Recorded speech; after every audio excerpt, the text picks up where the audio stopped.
నమస్కారం. టీవీ3 news morning బులెటిన్‌కి స్వాగతం. ముందుగా ముఖ్యాంశాలు చూద్దాం.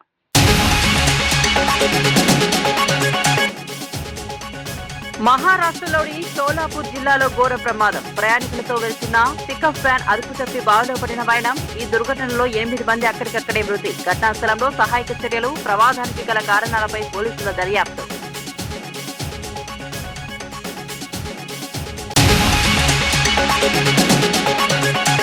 అమరావతి రాజధాని పనులు శరవేగంగా జరుగుతున్నాయన్న మంత్రి. పనులపై జరుగుతున్న విష ప్రచారాన్ని ఆపాలని హితవు. వర్షం వస్తే పనులు ఆగిపోతాయన్న వార్తలను ఖండించిన లోకేష్. పనుల పురోగతిని చూపిస్తూ ఎక్స్ వేదికగా వీడియో విడుదల.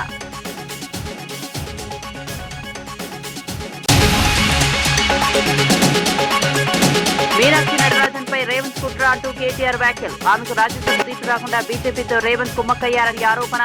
కాంగ్రెస్ ప్రభుత్వం హామీల అమలులో పూర్తిగా విఫలమైందని విమర్శలు.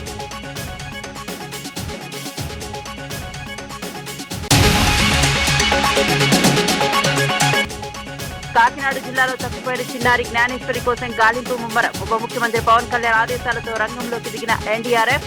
చిన్నారితో పాటు ఉన్న పెంపుడు కుక్క మృతి చెందడంతో పెరిగిన ఉత్కంఠ.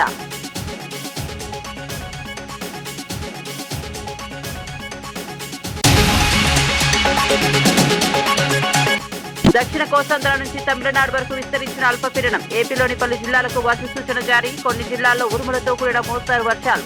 మరికొన్ని చోట్ల తేలికపాటి జల్లులు పడే అవకాశం. ప్రజలు అప్రమత్తంగా ఉండాలని అధికారులు సూచన. ఇక వార్త వివరాల్లోకి వెళ్తే మహారాష్ట్రలోని షోలాపూర్ జిల్లాలో ఘోర రోడ్డు ప్రమాదం చోటు చేసుకుంది.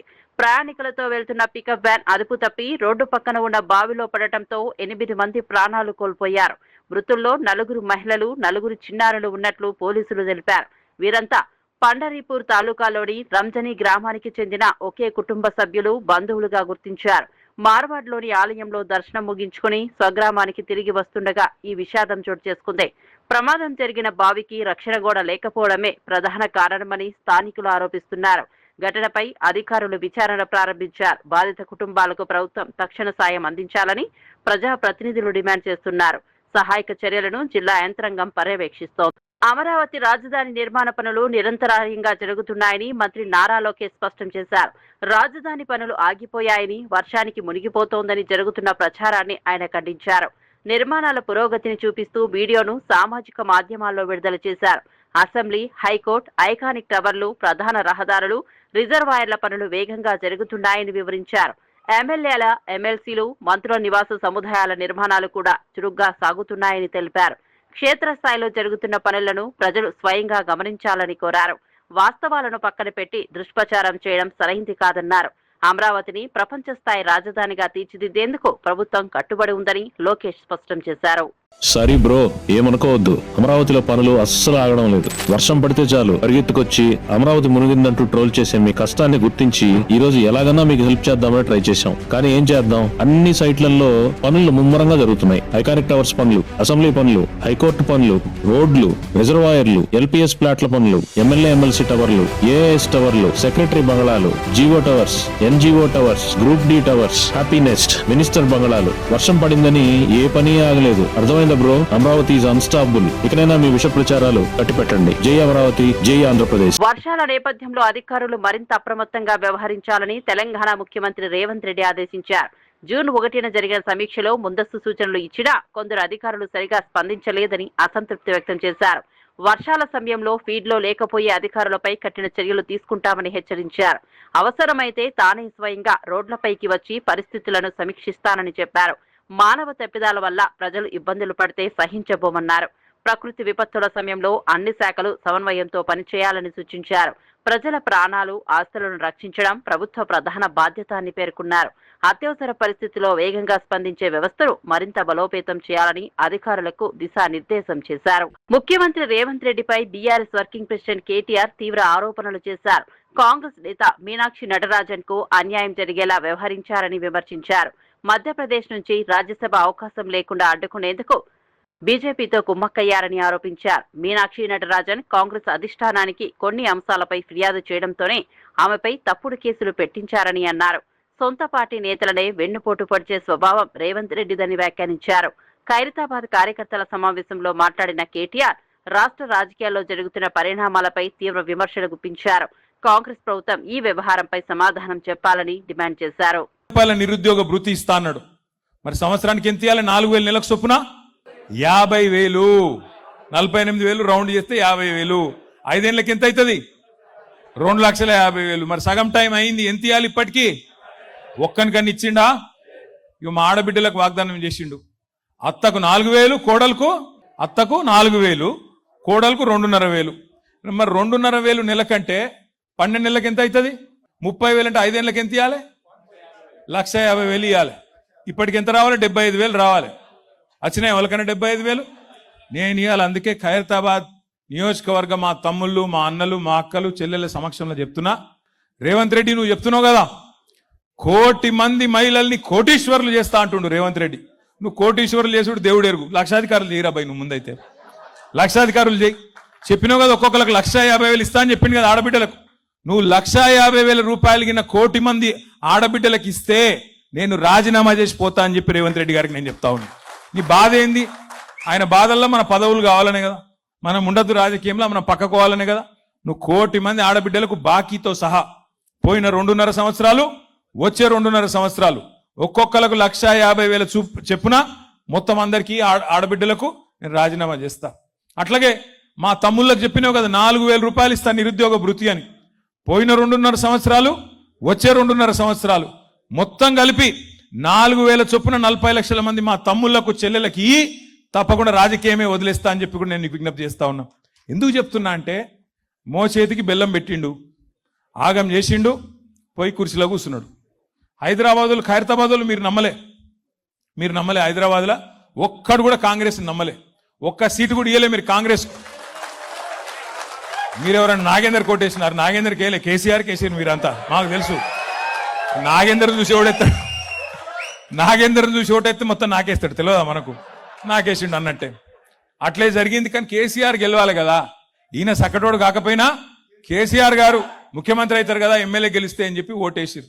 సరే ఆయన వేయండు, రేవంత్ రెడ్డి సంకలో కూర్చున్నాడు, ఇవాళ పెద్ద పెద్ద మాటలు చెప్తున్నాడు. నేను ఒకటే మిమ్మల్ని అందరినీ ప్రార్థించేది, మిమ్మల్ని అందరినీ కోరేది, ఖైరతాబాద్లో 2 సార్లు గులాబీ జెండా ఎగిరేసినాం. 2018లో, 2023లో శ్రీనివాస్ యాదవ్ గారు చెప్పినట్టు మళ్ళీ 2028లో కూడా ఎగిరేద్దామా? పక్కానా? పక్కా అంటే మా లేడీస్ కూడా గట్టిగా చెప్పాలి, పక్కానా? కాకినాడ జిల్లాలో అదృశ్యమైన 2 ఏళ్ల చిన్నారి శుంకర జ్ఞానేశ్వరి కోసం గాలింపు చర్యలు మరింత ముమ్మరమయ్యాయి. ఉప ముఖ్యమంత్రి పవన్ కళ్యాణ్ ఆదేశాల మేరకు జాతీయ విపత్తు స్పందన దళం, ఎన్డీఆర్ఎఫ్ బృందాలు కూడా రంగంలోకి దిగాయి. ఇప్పటికే ఎన్డీఆర్ఎఫ్, పోలీసులు, అటవీ, రెవెన్యూ, అగ్నిమాపక శాఖలకు చెందిన 400 మందికి పైగా సిబ్బంది గాలింపు చేపడుతున్నారు. తుని మండలం సిహెచ్ అగ్రహారంలోని పామాయిల్ తోటలో జూన్ 6వ తేదీన చిన్నారి అదృశ్యమైంది. కేసులో కీలకంగా భావించిన పెంపుడు కుక్క మృతి చెందడంతో మిస్టరీ మరింత జటిలంగా మారింది. కుక్కకు జీపీఎస్ ట్రాక్టర్ అమర్చి గాలింపు చేపట్టినా ఆశించిన ఫలితం రాలేదు. కుక్క మృతికి గల కారణాలను తెలుసుకునేందుకు పోస్టుమార్టం నిర్వహిస్తున్నారు. అంబర్పేట మహంకాళి అమ్మవారి ఆలయం ముందు రోడ్డు పనులను అడ్డుకోవడంపై కేంద్ర మంత్రి కిషన్ రెడ్డి తీవ్ర ఆగ్రహం వ్యక్తం చేశారు. మజ్లిస్ నాయకులు మట్టి కుప్పలు వేసి పనులు నిలిపివేస్తున్నారని ఆరోపించారు. అభివృద్ధి కోసం కేంద్ర ప్రభుత్వం 2.5 కోట్లు మంజూరు చేసినప్పటికీ రాజకీయ కారణాలతో పనులు జరగనివ్వడం సరికాదన్నారు. గతంలో బీఆర్ఎస్, ప్రస్తుతం కాంగ్రెస్ ప్రభుత్వం కూడా ఈ వ్యవహారంలో వత్తాసు పలుకుతోందని విమర్శించారు. ప్రజల సౌకర్యాల కోసం చేపట్టిన పనులను అడ్డుకోవడం అభివృద్ధికి ఆటంకమన్నారు. అవసరమైతే అంబర్పేట ప్రజల కోసం కరసేవ తరహాలో రోడ్డు సేవ కూడా చేపడతామని హెచ్చరించారు. సమస్యను వెంటనే పరిష్కరించాలని ప్రభుత్వాన్ని డిమాండ్ చేశారు. కాంగ్రెస్ పార్టీ ప్రభుత్వం ఉన్నప్పుడు కాంగ్రెస్ పార్టీ ప్రభుత్వాన్ని ఒప్పించి ఆ రోజు శాసనసభ్యుడిగా మన అంబర్పేటలో 5 సబ్ స్టేషన్స్ ఏర్పాటు చేశాం. ఇంకా 30 సంవత్సరాల వరకు కొత్త సబ్ స్టేషన్ మనకు అవసరం ఉండదు. ఆ రకంగా ముందు చూపుతో ఆ రకంగా 5 సబ్ స్టేషన్స్ ప్రారంభించుకున్నాం. అనేక రకాల పార్కులు, నూతన పార్కులు, అది బాగంబర్పేటలో కానీ బర్కత్పూర్లో కానీ నూతన పార్కులు ఏర్పాటు చేసిన విషయాన్ని ఈ సందర్భంగా మనవిచేస్తా ఉన్నాను. అంతెందుకు, మనం ఈ హాల్ నుంచి బయటికి వెళ్తే కనిపించేది ఫ్లైఓవర్. 40 ఏళ్ల నుంచి చర్చ జరుగుతోంది ఈ ఫ్లైఓవర్ గురించి, 40 ఏళ్ల నుంచి. కానీ ఈరోజు భారతీయ జనతా పార్టీకి ఉన్నటువంటి నరేంద్ర మోడీ గారి ప్రభుత్వము 400 కోట్లు ఖర్చు పెట్టి అద్భుతంగా ఈ యొక్క అంబర్పేట ఫ్లైఓవర్ నిర్మాణం చేసిన విషయాన్ని మనం చేస్తా ఉన్నాను. అంతేకాకుండా ఎక్కడ లైబ్రరీ బిల్లు కట్టలే ఈ మధ్యలో కాచిగూడలో కానీ నల్లకుంటలో కానీ మన సొంత పక్కా బిల్డింగ్లు ఈరోజు లైబ్రరీల కోసం కట్టించిన విషయాన్ని ఈ సందర్భంగా మనం చేస్తా ఉన్నాను. అంతేకాకుండా అంగన్వాడీ స్కూల్ అభివృద్ధి, ఈరోజు బస్తీ దవాఖానాల అభివృద్ధి, బస్తీ దవాఖానాలు ఏవైతున్నాయో కేంద్ర ప్రభుత్వం వెల్నెస్ సెంటర్ డబ్బులు ఏవైతున్నాయో ఆ డబ్బుల ద్వారానే ఈరోజు మన అంబర్పేటలో కానీ హైదరాబాద్లో కానీ తెలంగాణలో కానీ బస్తీ దవాఖానాల అభివృద్ధి జరుగుతూ ఉన్నాయి. అంతేకాకుండా ఈరోజు శ్మశాన వాటికల అభివృద్ధి, అదే కాకుండా మరి ఈరోజు అనేక రకాలుగా ఇండ్ల నిర్మాణం. నేను ఒకటే అడుగుతా ఉన్నాను, మనం శాసనసభ్యుడిగా ఉన్నప్పుడు ఈరోజు గోల్నాకలో హౌసింగ్ స్కీమ్ కట్టాం, నల్లకుంటలో హౌసింగ్ స్కీమ్ కట్టాం, బాగంబర్పేటలో హౌసింగ్ స్కీమ్ కట్టాం. మరి బీఆర్ఎస్ పార్టీ కానీ ఇప్పుడు ఉన్నటువంటి కాంగ్రెస్ పార్టీ కానీ ఒక్క ఇల్లైనా వాళ్ళు కట్టారా అంబర్పేటలో చూపించాల్సిందిగా నేను కోరుతా ఉన్నాను. అంతేకాకుండా ఈరోజు పరిస్థితి ఏ రకంగా ఉందంటే మనమందరం ఆలోచన చేయాలి. అంబర్పేట మాంకాళి దేవాలయానికి ఎదురుగా మనం ఫ్లైఓవర్ కింద రోడ్డు వేస్తా ఉంటాం. ఖైరతాబాద్ నియోజకవర్గ బీఆర్ఎస్ కార్యకర్తలకు మాజీ మంత్రి తలసాని శ్రీనివాస్ యాదవ్ భరోసా ఇచ్చారు. ఎలాంటి పరిస్థితుల్లోనూ అధైర్యపడాల్సిన అవసరం లేదని అన్నారు. ప్రతి కార్యకర్తకు పార్టీ నాయకత్వం అండగా ఉంటుందని స్పష్టం చేశారు. కాంగ్రెస్ ప్రభుత్వం ఇచ్చిన హామీలను అమలు చేయడంలో విఫలమైందని విమర్శించారు. ప్రజలను మోసం చేసిన వాగ్దానాలపై రాజీ లేని పోరాటం కొనసాగిస్తామని చెప్పారు. పార్టీ కార్యకర్తలు ప్రజల మధ్య ఉండి ప్రభుత్వ వైఫల్యాలను ఎత్తి చూపాలని సూచించారు. రాబోయే రోజుల్లో బీఆర్ఎస్ మరింత బలపడుతుందని ధీమా వ్యక్తం చేశారు. కార్యకర్తలే పార్టీ బలమని పేర్కొంటూ అందరూ ఐక్యంగా పనిచేయాలని పిలుపునిచ్చారు. మీ నాయకత్వం మీద నమ్మకం ఏర్పడుతుంది కాబట్టి కార్యక్రమాలను అన్ని మనం ముందుకు తీసుకెళ్లవలసినటువంటి అవసరం ఉన్నది. ఎస్ఐఆర్ కానీ మెంబర్షిప్ కానీ 1 నెల కార్యక్రమం, అది కేటీఆర్ గారు చెప్తారు ఆ విషయం. ఓన్లీ 1 మంత్ కార్యక్రమం. కానీ దినానికి మనం పొద్దున లేస్తే 9 గంటల నుంచి సాయంత్రం 8 గంటల వరకు 7 గంటల వరకు అనుకుందాం, 10 గంటలు అయితే ఖాళీ ఉంటాం కదా. ఈ 10 గంటలలో మనం చేసేది ఏంటంటే తప్పకుండా చాలామంది అనుకుంటారు ఏంటంటే అరే నేను తెలంగాణ ఉద్యమంలో పనిచేసిన, తెలంగాణ కోసం పనిచేసిన, గులాబీ జెండా కోసం పనిచేసిన, కేసీఆర్ గారు 10 ఏళ్ళు ముఖ్యమంత్రి అయినరు, నాకు ఏ పదవి రాలేదు, నాకు ఏమి రాలేదు అని చెప్పి రకరకాలుగా కొంతమంది మాట్లాడుకుంటారు. అది వాస్తవం కావచ్చు, ఎందుకంటే ప్రభుత్వం కొత్తగా ఏర్పడినప్పుడు ప్రభుత్వానికి కూడా అనేకమైనటువంటి కార్యక్రమాలు ఎజెండాలు ఉంటాయి. కానీ ఒకటి మాత్రం గుర్తుంచుకోండి, ఈ గులాబీ జెండానే అన్నిటికంటే పెద్ద పదవి. ఈ జెండాకు ఉన్నటువంటి వాల్యూ ఏంది ఎరకనా? మీ బస్తీలో నీళ్లు రాకపోతే వాళ్ళు నీ దగ్గరికే ఎందుకు వస్తున్నారు? ఎందుకు వస్తున్నారు నీ దగ్గరికే? ఈ జెండాకు ఉన్నటువంటి పవర్, ఈ గులాబీ పార్టీలో ఉన్నటువంటి పవర్ నీ ఇంటికి రప్పిస్తుంది. ఆడ 300 ఇండ్లుంటే నిన్నే నాయకునిగా అక్కడ పేపర్లు ఎందుకు వస్తుంది? ఈ యొక్క జెండాకు ఉన్నటువంటి పవర్. మన ప్రభుత్వం వచ్చినప్పుడు ఎన్ని మేళ్లు చేసినాం, పెన్షన్లు ఇచ్చినాము, రకరకాల కార్యక్రమాలు, రోడ్లు వేయించినాం, ఇండ్లు కట్టించినాం, ఫ్లైఓవర్లు కట్టినాం, పార్కులు కట్టినాం, వైకుంఠ ధామాలు కట్టినాం, పంజగుట్ట బొందలు గడ్డ అంటాం కదా మనం. అప్పుడు ఎట్లుండే, ఇప్పుడు ఎట్లుంది? ఎవరు చేశారు? అంటే కేసీఆర్ గారి ఆలోచన అంతవరకు వెళ్ళింది. ఇప్పుడు చూస్తున్నాం ఈ ప్రభుత్వాన్ని, అదే ఫ్రీగా నీళ్ళు ఇచ్చినాము, డబుల్ బెడ్రూమ్ ఇల్లు కట్టించినాము, నిమ్స్ హాస్పిటల్ కడుతున్నాము, సన్న బియ్యం ఇచ్చి చాలా కార్యక్రమాలు చేసినాం. మనకు 100 ఉన్నాయి.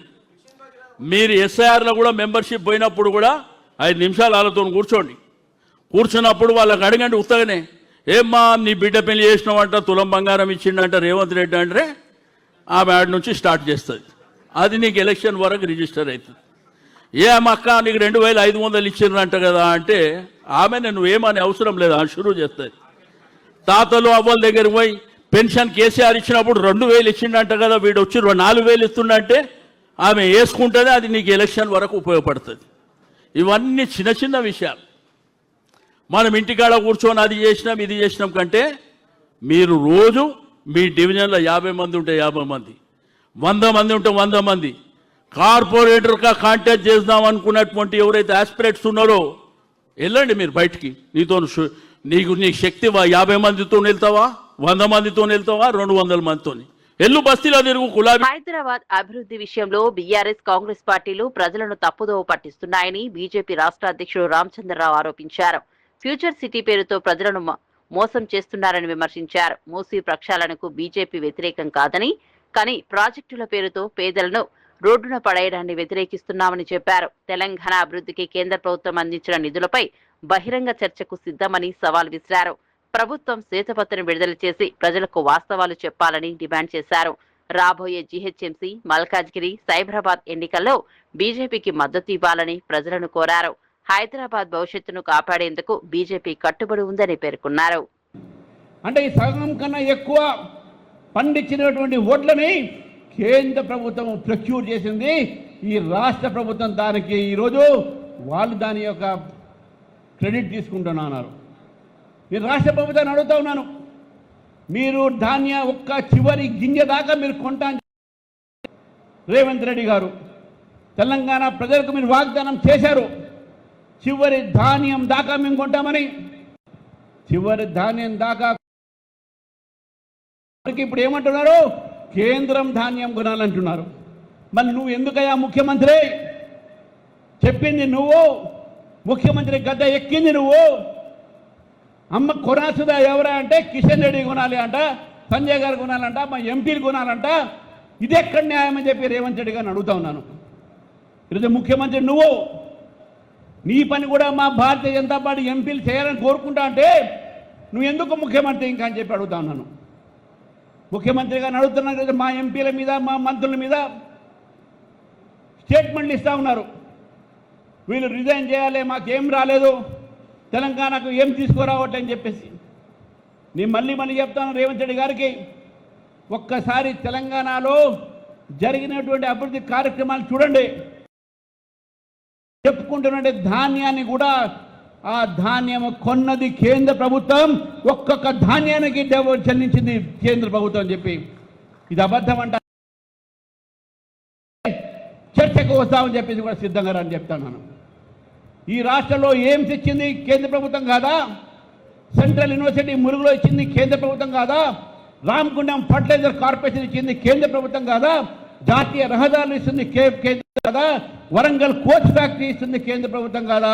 వరంగల్లో ఉన్నటువంటి ఒక కాజీపేట కాకుండా వరంగల్లో టెక్స్టైల్ పార్క్ తీసుకొచ్చింది కేంద్ర ప్రభుత్వం కాదా?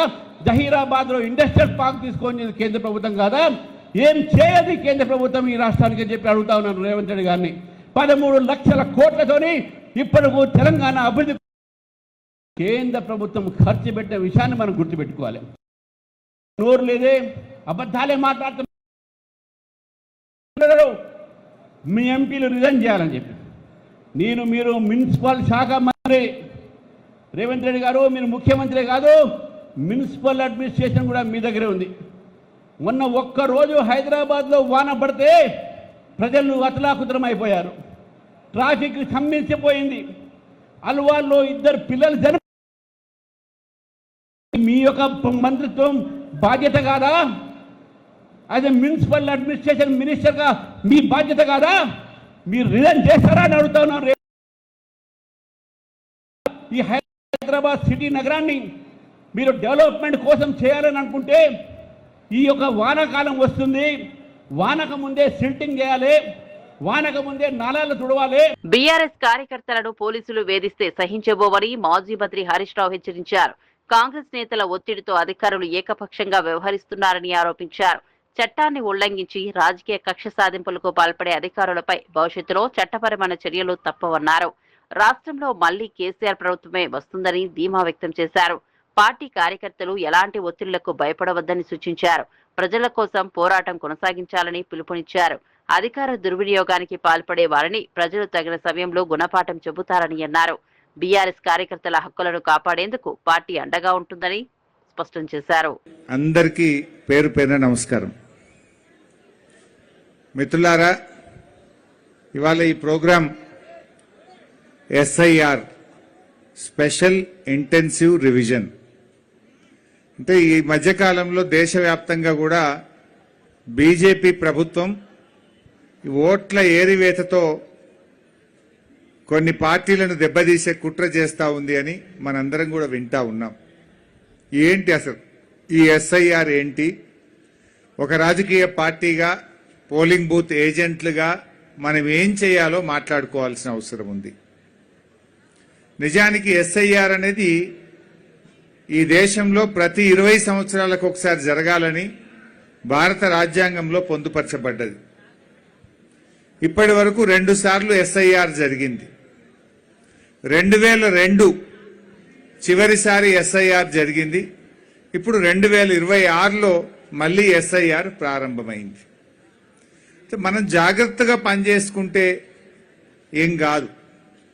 కొంచెం మన బూత్ లెవెల్ ఏజెంట్లు, ముఖ్యంగా హనుమకొండ, వరంగల్ లాంటి పట్టణాల్లోనే దీని పని ఎక్కువ ఉంటుంది. మీకు ఇంకా బాగా అర్థం కావడానికి నా నియోజకవర్గం సిద్దిపేటలో 5 మండలాలు ఉంటుంది, సిద్దిపేట పట్టణం ఉంటుంది. గ్రామాల్లో ఎస్ఐఆర్ కింద ఇప్పటికే ఫ్యామిలీ మ్యాపింగ్ 99% అయిపోయింది. సిద్దిపేట పట్టణానికి వచ్చేసరికి 62% దగ్గర ఆగిపోయింది, 62%. అసలు ఏంటి ఫ్యామిలీ మ్యాపింగ్ ఏంటి, ఎస్ఐఆర్ ఏంటి, బూత్ లెవెల్ ఏజెంట్ ఏం చేయాలి, మన పార్టీకి నష్టం జరగకుండా మనం ఎలా పనిచేయాలన్నదే ఈరోజు మనం మాట్లాడుకుంటున్నాం. మనకు హైదరాబాద్, వరంగల్, ఖమ్మం, సిద్దిపేట్ ఇవి కూడా మున్సిపాలిటీ ఎన్నికలు కూడా పెండింగ్లో ఉన్నాయి. ఈ ఎస్ఐఆర్లో మీరు ఎంత చురుకుగా పాల్గొంటే, ఎంత బాగా చేసుకుంటే రేపు గ్రేటర్ వరంగల్ కార్పొరేషన్ ఎన్నికల్లో కూడా మనకు అంత మేలు జరుగుతుంది, లాభం జరుగుతుంది. అందువల్ల మీరు చాలా యాక్టివ్గా ఉండాలి. కార్పొరేటర్లుగా పనిచేసిన వాళ్ళు కానీ, కార్పొరేటర్గా పోటీ చేయాలనుకుంటున్నటువంటి వాళ్ళు కానీ, క్రమశిక్షణ కలిగిన బూత్ లెవెల్ ఏజెంట్లుగా బాధ్యత తీసుకున్నటువంటి వాళ్ళు. ప్రధాని నరేంద్ర మోదీ 12 ఏళ్ల పాలనపై బీజేపీ ఓబీసీ మోర్చా జాతీయ అధ్యక్షుడు, రాజ్యసభ సభ్యుడు డాక్టర్ కె లక్ష్మణ్ ప్రశంసలు కురిపించారు. కాంగ్రెస్ యూపీఏ హయాంలో అవినీతి, కుటుంబ పాలన, కుంభకోణాలు రాజ్యమేలాయని విమర్శించారు. దేశ రాజకీయాల్లో సీటు చోరీకి నాంది పలికింది కూడా కాంగ్రెస్ నాయకత్వమేనని ఆరోపించారు. అయితే ప్రధాని మోదీ నాయకత్వంలో దేశంలో స్వచ్ఛమైన, పారదర్శకమైన పాలన సాగుతోందన్నారు. ఎలాంటి అవినీతి ఆరోపణలు లేకుండా అభివృద్ధి, సంక్షేమ కార్యక్రమాలు అమలవుతున్నాయని చెప్పారు. సాధారణ కుటుంబం నుంచి వచ్చిన వ్యక్తి దేశ ప్రధానమంత్రి కావడం ప్రతి భారతీయుడికి గర్వకారణమన్నారు. దేశాన్ని అభివృద్ధి చేసిన భారత్గా తీర్చిదిద్దేందుకు మోదీ నిరంతరం కృషి చేస్తున్నారని పేర్కొన్నారు. మోదీ దీర్ఘాయుష్తో దేశానికి మరింత కాలం సేవ చేయాలని ప్రజలు కోరుకుంటున్నారని తెలిపారు. అధిగమించిన వ్యక్తిగా అందరి మన్నలు ఈరోజు పొందుతూ ఉన్నారు. అంతేకాదు దేశంలోనే ఒక మొదటి నాయకుడు 12 సంవత్సరాలు ప్రధానమంత్రిగా, అంతఃపూర్వం 13 సంవత్సరాలు గుజరాత్ ముఖ్యమంత్రిగా, అంటే దాదాపు 25 సంవత్సరాలుగా విరామం లేకుండా ఎన్నికైనటువంటి ప్రజానాయకుడిగా వారు కొనసాగుతూ 8,900 రోజులు మరి ఉన్న 10వ తేదీ నాడు వారు అధిగమించారంటే ఇది దేశ చరిత్రలోనే మొదటి వ్యక్తి. అందులో గతంలో వారసత్వ రాజకీయాలకు కాంగ్రెస్ వారు తెరలేపితే ఎటువంటి ఫ్యామిలీ బ్యాక్గ్రౌండ్, రాజకీయ కుటుంబం నేపథ్యం లేని వ్యక్తిగా ఒక సామాన్య కుటుంబంలో వచ్చిన వ్యక్తి ఇవాళ ఈ రికార్డు సృష్టిస్తే కాంగ్రెస్ పార్టీ నాయకులు, ముఖ్యంగా మల్లికార్జున ఖర్గే గారు, నెహ్రూ గారు 1947 తర్వాత వారు ప్రధానమంత్రిగా కొనసాగుతూ ఉన్నారు. కాబట్టి నెహ్రూ రికార్డును అధిగమించలేదని వ్యాఖ్యలు వారైతే చేశారో, మల్లికార్జున ఖర్గే గారు చాలా సీనియర్ నాయకులు. ఆ రోజు కాంగ్రెస్ పార్టీ స్వాతంత్రం వచ్చిన తర్వాత ఎవరు ఈ దేశానికి ప్రధానమంత్రిగా ఉంటే బాగుంటుందని చెప్పి ఆనాటి మరి కాంగ్రెస్ పార్టీ ప్రొవిన్షియల్ స్టేట్స్ నుంచి వారు పేరు కోసం ఆ రకంగా ప్రతిపాదనలు తీసుకొస్తే ఆ కాంగ్రెస్ పార్టీలో ఉన్నటువంటి వివిధ ప్రావిన్స్ల యొక్క నాయకులు అందరూ కూడా దాదాపుగా సర్దార్ వల్లభాయ్ పటేలే ఈ దేశానికి మొదటి ప్రధానమంత్రి కావాలి, అప్పుడే దేశం. కేరళలోని ప్రసిద్ధ శబరిమల శ్రీ అయ్యప్ప స్వామి ఆలయం మిథున మాస పూజల కోసం భక్తులకు తెరుచుకుంది. పూజారులు ప్రత్యేక పూజా కార్యక్రమాల నడుమ ఆలయ తలుపులను తెరిచారు. ఆలయ పరిసర ప్రాంతాల్లో వర్షం కురుస్తున్నప్పటికీ పెద్ద సంఖ్యలో భక్తులు అయ్యప్ప స్వామి దర్శనం కోసం కొండపైకి చేరుకుంటున్నారు. దర్శనానికి వచ్చే భక్తులు ముందుగానే అధికారిక వెబ్సైట్ లో వర్చువల్ క్యూ బుకింగ్ చేసుకోవాలని ఆలయ అధికారులు సూచించారు. మిథున మాస పూజలు, ప్రత్యేక ఆరాధనలు పలు రోజుల పాటు కొనసాగనున్నాయి. పూజా కార్యక్రమాలు పూర్తయిన అనంతరం ఈ నెల 19న ఆలయాన్ని తిరిగి మూసివేయనున్నారు. మరోవైపు ఇటీవల వెలుగులోకి వచ్చిన బంగారం చోరీ కేసు దర్యాప్తులో భాగంగా ప్రత్యేక దర్యాప్తు బృందం ఆలయ పరిసరాల్లో తనిఖీలు నిర్వహిస్తోంది. భక్తుల రద్దీ, భద్రతా ఏర్పాట్లపై అధికారులు ప్రత్యేక దృష్టి సారించారు. శబరిమలలో ఆధ్యాత్మిక వాతావరణం నెలకొనగా స్వామి దర్శనం కోసం భక్తులు భారీగా తరలివస్తున్నారు.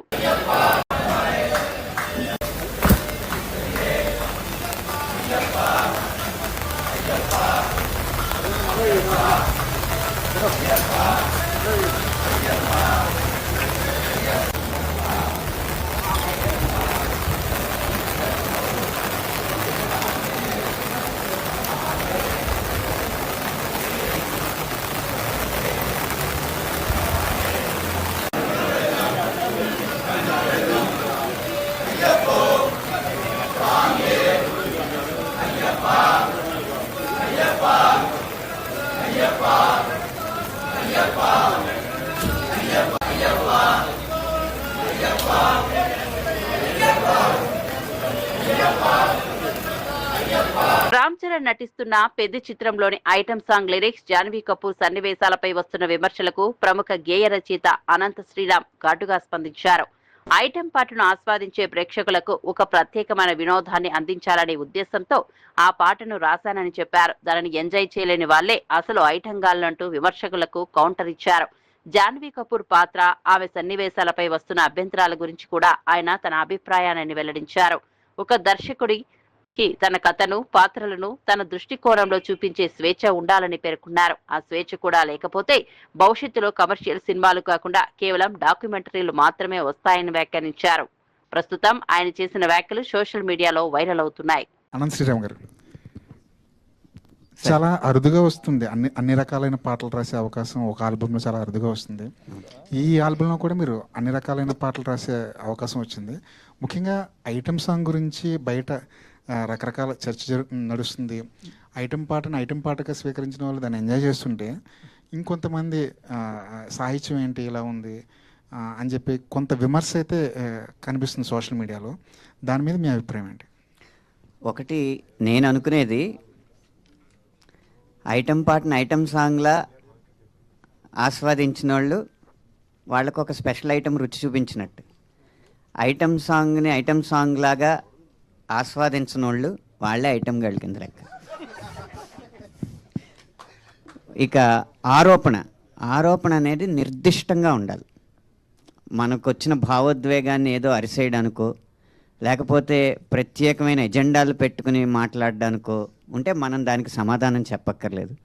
తాత్వికంగా ఆలోచించగలిగేవాళ్ళు, తార్కికంగా మాట్లాడగలిగేవాళ్ళు ఏ వాక్యం మీద ఏ ఆరోపణ నిర్దిష్టంగా చేసినా నిఖార్సైన సమాధానం ఇవ్వడానికి నిజాయితీగా సిద్ధంగా ఉంది. దక్షిణ కోస్తాంధ్ర నుంచి తమిళనాడు వరకు అల్పపీడనం విస్తరించిన నేపథ్యంలో ఆంధ్రప్రదేశ్లోని పలు జిల్లాల్లో వర్షాలు కురిసే అవకాశం ఉందని ఏపీ విపత్తుల నిర్వహణ సంస్థ తెలిపింది.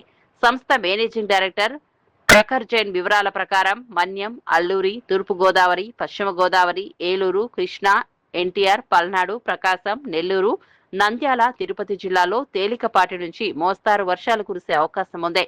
అలాగే శ్రీకాకుళం, అనకాపల్లి, కాకినాడ, కోనసీమ, గుంటూరు, బాపట్ల, చిత్తూరు జిల్లాల్లో కూడా జల్లులు పడే అవకాశం ఉందన్నారు. ఉరుములు, పిడుగులతో కూడిన వాతావరణం ఉండే అవకాశం ఉన్నందున ప్రజలు అప్రమత్తంగా ఉండాలని సూచించారు. చెట్ల కింద, భారీ హోర్డింగుల సమీపంలో నిలబడొద్దని సూచించారు. అత్యవసర పరిస్థితుల్లో స్థానిక అధికారులను సంప్రదించాలని సూచించారు.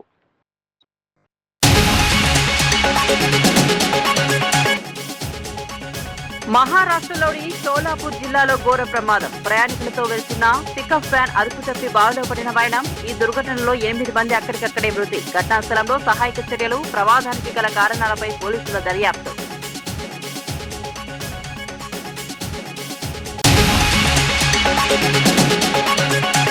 అమరావతి రాజధాని పనులు శరవేగంగా జరుగుతున్నాయన్న మంత్రి. పనులపై జరుగుతున్న విష ప్రచారాన్ని ఆపాలని హితవు.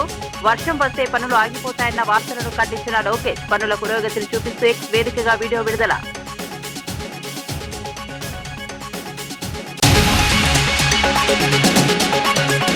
మీనాక్షి నటరాజన్ పై రేవంత్ కుట్ర అంటూ కేటీఆర్ వ్యాఖ్యలు. ఆమెకు రాజ్యసభ సీటు రాకుండా బీజేపీతో రేవంత్ కుమ్మక్కయ్యారని ఆరోపణ. కాంగ్రెస్ ప్రభుత్వం హామీల అమలులో పూర్తిగా విఫలమైందని విమర్శలు.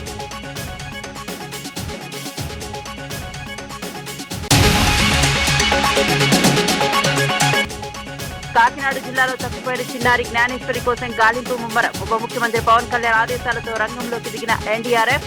చిన్నారితో పాటు ఉన్న పెంపుడు కుక్క మృతి చెందడంతో పెరిగిన ఉత్కంఠ.